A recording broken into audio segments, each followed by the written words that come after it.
semuanya, perkenalkan nama aku Devi Nuraini dengan NIM K71222083 dari kelas 1G, Prodi PGSD Kebumen, Universitas 11 Maret.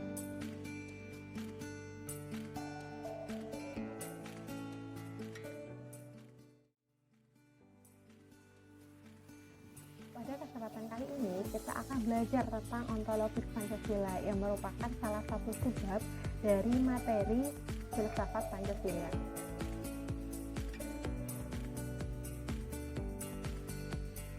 Tujuan pembelajarannya yaitu yang pertama, untuk mengetahui apa itu ontologi. Yang kedua, untuk mengetahui ontologis Pancasila. Yang ketiga, untuk mengetahui hakikat Pancasila secara real atau nyata.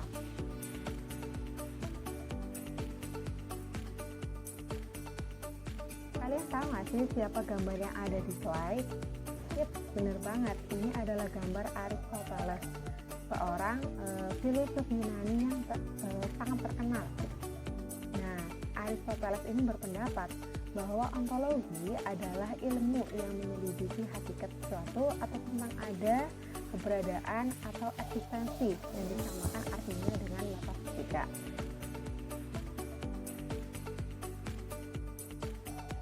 Kalian udah tahu nih ontologi itu artinya apa? Kalian bisa dong ya menyimpulkan sendiri ontologi Pancasila itu apa sih? Ontologi Pancasila itu adalah penyelidikan Pancasila sebagai filsafat yang dimaksudkan sebagai upaya untuk mengetahui hakikat dasar dari nilai-nilai Pancasila.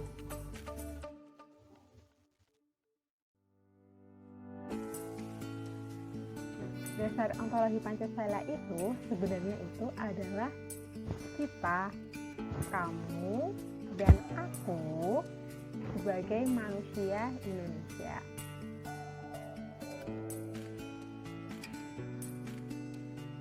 Ternyata manusia Indonesia itu punya dua sifat. Sifat yang pertama yaitu monopluralis dan sifat yang kedua yaitu monodualis. Nah, monopluralis dan monodualis ini apa sih? Nah, ini akan kita pelajari lebih lanjut ya.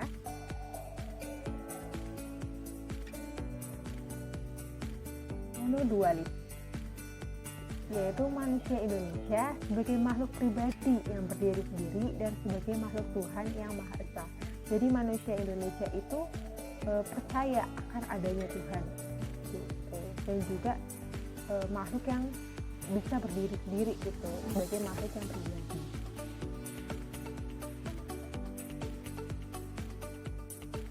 Kemudian ada monopluralis, yaitu manusia Indonesia yang terdiri dari susunan kodrat, raga dan jiwa, jasmani dan rohani, dan sifat kodrat manusia sebagai makhluk individu dan juga sebagai makhluk sosial.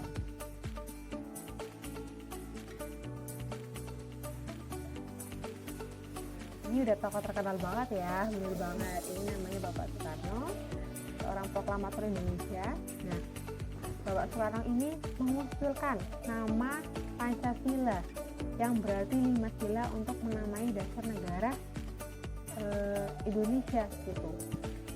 Pada tanggal 1 Juni 1945 saat itu Bapak Presiden Indonesia gitu Soekarno saat itu mengusulkan sila-sila Pancasila berikut dengan nama Pancasilanya itu gitu. Pada tanggal 1 Juni 1945.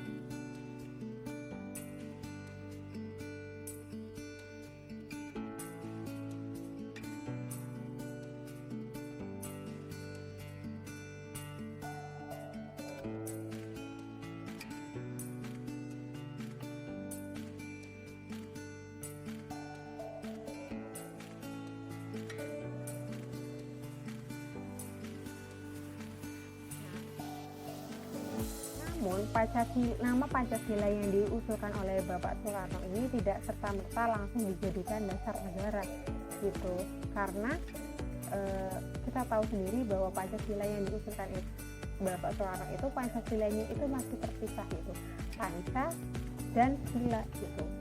Kemudian nama itu gitu, Pancasila yang dipisah itu digabung gitu menjadi Pancasila yang menyatakan bahwa Pancasila itu satu gitu, satu kesatuan, negara Indonesia pun satu gitu. Jadi Pancasilanya digabung, bukan dipisah, sesuai dengan yang ada pada alinea pembukaan Undang-Undang Dasar 1945.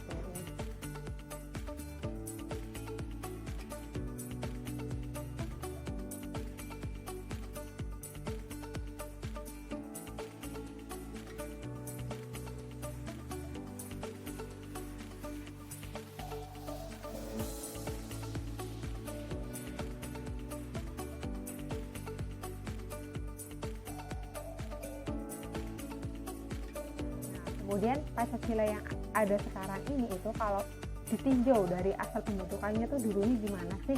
Kok bisa sih sampai ada Pancasila yang kayak sekarang itu tuh gimana? Ternyata kalau ditinjau dari asal pembentukannya itu ada 4 sebab. Yang pertama ada kausa material atau sebab berupa materi. Yang kedua ada kausa formalis, yaitu sebab berupa bentuk. Yang ketiga ada kausa finalis, yaitu sebab berupa tujuan. Yang keempat yaitu kausa efisien atau sebab berupa asal mula karya.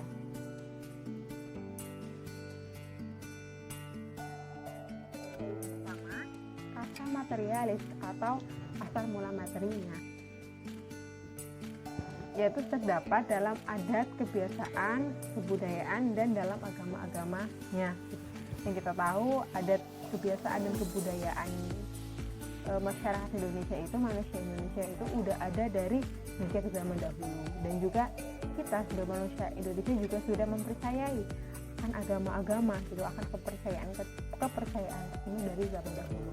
Nah, untuk saat ini agama-agama atau kepercayaan yang dianut oleh masyarakat Indonesia ini yang diakui oleh negara itu ada 6.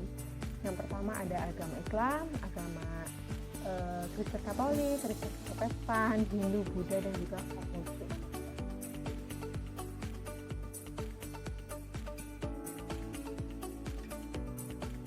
Kemudian ada kedua, yaitu kausa formalis. Nah, ini melalui Badan Penyelidikan Usaha-Usaha Persiapan Kemerdekaan Indonesia atau PPUPKI, yaitu Bung Karno, yang kemudian bersama-sama dengan Bung Hatta menjadi pembentuk negara sebagai asal mula bentuk atau bangun.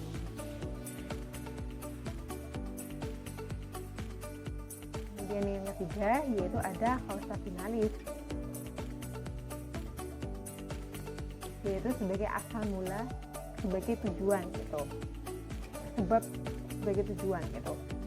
Nah, Pancasila ini sebagai calon dasar filsafat negara melalui perumusan Undang-Undang Dasar 1945, yaitu tempat terdapatnya Pancasila sebagai asal mula tujuan dari calon dasar negara, kemudian ditujukan sebagai dasar negara.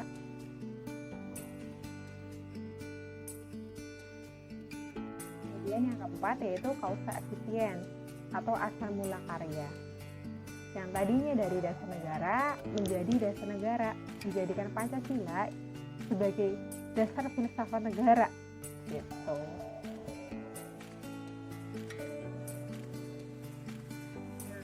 Kesimpulannya dari pembelajaran hari ini yaitu dasar ontologis Pancasila adalah manusia Indonesia itu sendiri.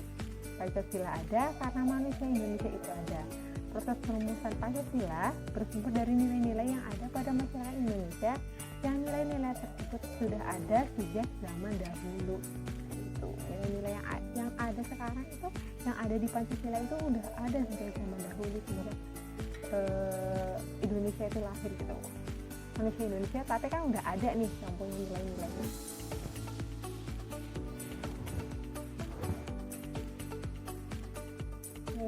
Demikian tadi pembelajaran tentang ontologi Pancasila yang merupakan salah satu sebab yang ada di materi filsafat Pancasila. Terima kasih, semoga bermanfaat. Sampai jumpa lagi.